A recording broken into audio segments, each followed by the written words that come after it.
Hi everybody, Leo Babauta from Zen Habits here. So glad to be here with all of you. It is a good day for me. I hope it's a good day for you as well. One of the great things about today is that I am on top of my task list. And that's what we're going to talk about in this video is not just how to get on top of the task list, but how to build a simple, effective task list. This is the dream, right? We want it to be simple, not overwhelming, but also effective. And so we're going to talk about that today. I'm going to give you some very, very simple advice on this. But before that, we're going to talk about some preliminary things that we need to do in order to get there. So the first preliminary step is that we need to compile a master list. And that can be, look however you want to. You can get a notebook and just start writing down a bunch of tasks. You can get a text document, a Word document, a Google document. It doesn't matter what kind of document, notes app on your phone, but just start writing down all of your tasks. I would love for you to separate them into personal and work. So if it's personal, it's like I need to do my laundry, I need to go shopping, I need to, those kinds of things. But in the work side, we want to just compile a nice list. And so it can feel a little overwhelming to get started on this. And also, when things start to get really long, don't worry about that yet. We want to just capture it. So this list is just to make sure everything is captured. And so people make the mistake, this is a thinking mistake, of looking at this and be like, I need to get it all done and I need to like finish it all and I need to be on top of this. No, this list is not about what you need to do or not do. It's not about priorities or anything like that. It's just so that you have a place for things. So when you think about something and you're like, I need to do that, put it on there. If it has a hard deadline, put the hard deadline on. I need to do this by Friday. Okay, great. If you see a task come in on your email and you're like, okay, great, I need to do this task, put it on the list. Okay? So this list is not your to-do list. This is your capture list. And I don't need you to prioritize it. I don't need you to separate it. You can if you want to, is to be like, okay, this is for this project, this is for this. If you have a to-do system that does that by project and priority, fine. But I don't need you to be doing that. The most important thing is have a place where you capture all of your tasks. This is not for you to focus on during the day. This is for you to throw things in there and then use it when you need it. Okay? So when new tasks come in, add it to that list and just be like, it's captured, it's there. I don't need to focus on them right now. That is just for you to look at when you need to draw from it for the next step. Okay, excuse me. So for the next step, we want to, this is the second preliminary step. So every week, I want you to take a look at this list and put a little, star next to it or symbol, it doesn't matter, but a little, asterisk, something next to the ones that are the highest priority. So, for example, if you were going to make a plan for your week and say, like, this week, if I just get these 3 things done, or these 5 things, or these 10 things done, somewhere in that range, right? Three to 10 things, depending on what size they are. If I can do these things this week, that would be huge. And for me, it's usually 3 to 5 things, maybe about 5 things per week. I'm like, this is my weekly priority list. So I look at the master list and I choose that and I then make a new list. This is my list for the week. Now, it's not going to be comprehensive. There's going to be other things that I do this week, but these are my priorities. I want to get these 5 things done this week. So I use the master list to put them into my weekly list. And I do that every Monday. And I also look at last week, Monday, the things that I said I was going to do. How did that go? Right? So every Monday, look at how did you do last week? Is there anything that's getting in the way? Anything you need to adjust this week? Do you need to create some focus sessions or accountability, or reminders or something like that so that you can stay on top of these tasks? But look last week and then set your priorities for this week. I want to do these 5 things. So now we can put the master list aside, the capture list, put that somewhere else, and we have our weekly list. And I want you to look at that weekly list every morning this week. Okay, so we've done our preliminaries, our capture list and our weekly list. Now, here's the most important thing is every morning you're going to make a new list, my today list, the things I'm going to focus on for today. Okay? And what I want you to do at the top of the list is to put your 1 to 3 top priorities for the day. And you can look at your weekly list and be like, okay, out of this weekly list, what do I want to do today? I'd like to do these 2 things. Okay, great. Put them on top of your daily list. So you have your capture list. We've looked at that already. We have our weekly list of priorities, and we take those priorities, 1 or 2 of those priorities, maybe 3, and we put them at the top of our today list. So now I have a today list with 1 to 3 priorities for my weekly list. And I'd also like to put on this list any appointments that I have. So I'll be like at 12, I have this call. At 3, I have this call. So, if you have any kind of things blocked off on your calendar, go ahead and do that.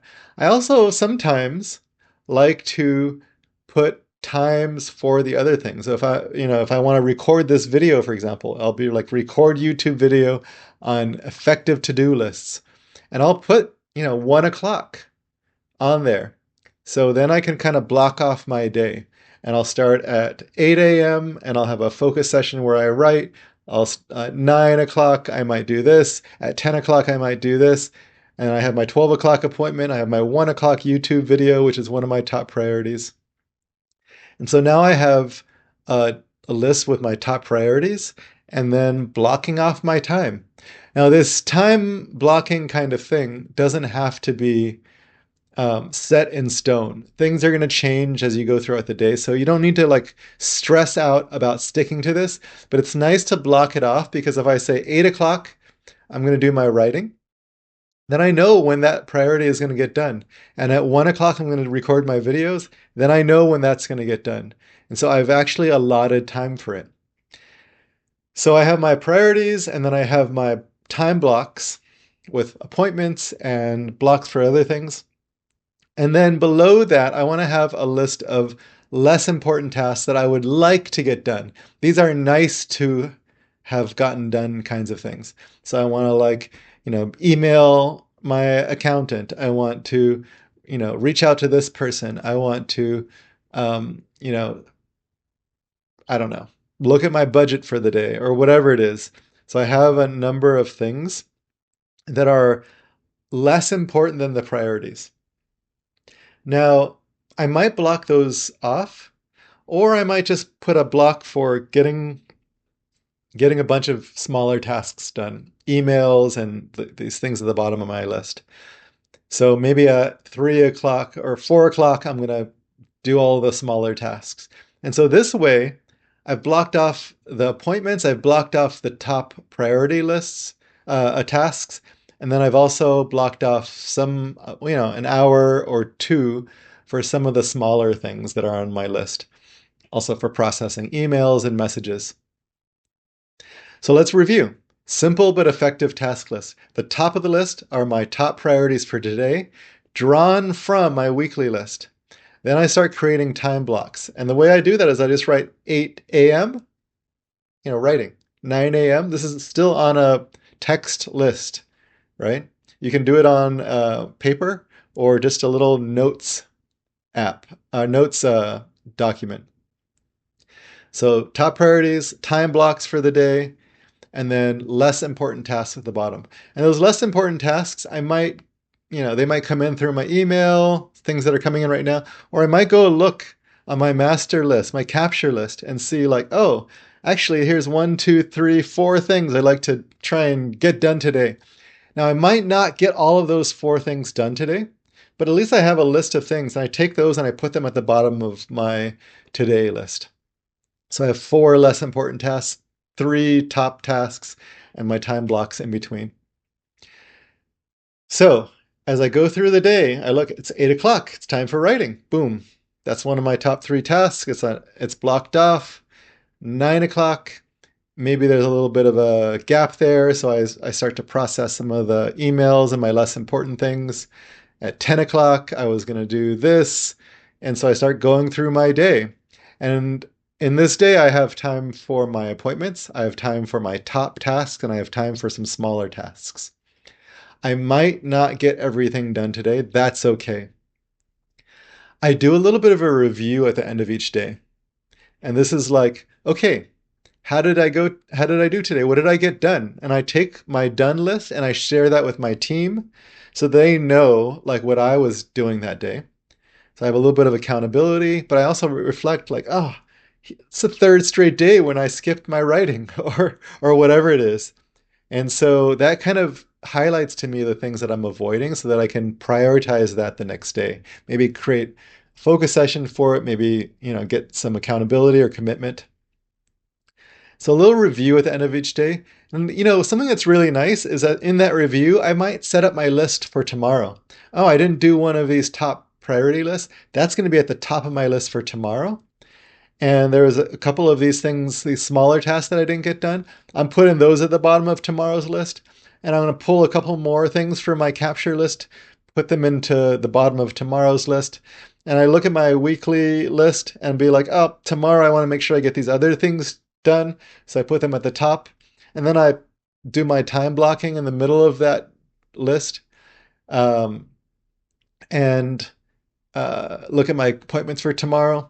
And so at the end of each day, I do a little bit of a review so that tomorrow I can hit the ground running. Now, tomorrow at, before 8 o'clock, I might review this list and be like, okay, I know what I've got to do. 8 o'clock, I start writing and I start jamming on those time blocks. Um, and so that's how I manage my daily list. The daily list is the most important one. That's the one you're actually going to be working on throughout the day. It has your priorities for the day, it has your time blocks, and it has some nice to-dos at the bottom. These are like the less important ones. And that's what you're going to be working throughout the day. Not your weekly list, not your capture list, but your daily list, your today list. That's the simple but effective list that you want to be working on. And of course, you will use your weekly list each day as you plan what's the most important things. And you're going to use your master list, your capture list, to pull from for the smaller tasks and the bigger tasks. But you don't need to be working off of those lists during the day. The next Monday comes and you review. How did my week go in terms of getting my priorities done? Okay, I missed one. I'm going to make sure I put that on my weekly list for this week and start planning my most important tasks for this week. So this is a very flexible system because it has built into it a weekly review and weekly planning session, which really only needs to take 5 to 10 minutes. It has a daily planning session, which I like to do at the end of the previous day, where I review and hold myself accountable and then plan tomorrow. It's a very simple and effective thing because it has my top, you know, 1 to 3 priorities for the day. It has my time blocks. It has my other things that I'd like to get done but aren't super urgent or super like important. And then I work through that throughout the day. That's a simple but effective task list. Now, that's not going to necessarily work for every single person. Some people have more complex systems that's needed, depending on the organization you work for. This system can actually fit in with a number of productivity apps, from Things to Todoist to ClickUp. You can use the same system and adapt it for those kinds of things. Asana, what are some of the other ones? Basecamp. Um, I can't even think of the other task managers these days, but I use a text document. I just use a notes app or a Google Doc or something like that. And that way I can just throw it away or delete everything or, start from scratch every single day if I wanted to. I think it's really important that you focus on one thing at a time throughout the day, that your list is simple and not overloaded, but that you still have a place to capture tasks as they come in and to set your weekly priorities. So this is why I recommend this system. I want to encourage you to get going with this, and don't worry if it doesn't go perfectly. This is not about being perfect. This is really so that you can focus and not have to worry throughout the day. I wish you the best with your simple but effective task list. I'll talk to you later. If you like this video, please actually like it, give it the thumbs up. Subscribe if you'd like more content like this going forward. I'm trying to build an audience here, a community here on YouTube that likes to work with these kinds of topics. But also share this with others who could use some Zen habits in their lives. Thanks, my friends. I'll talk to you later.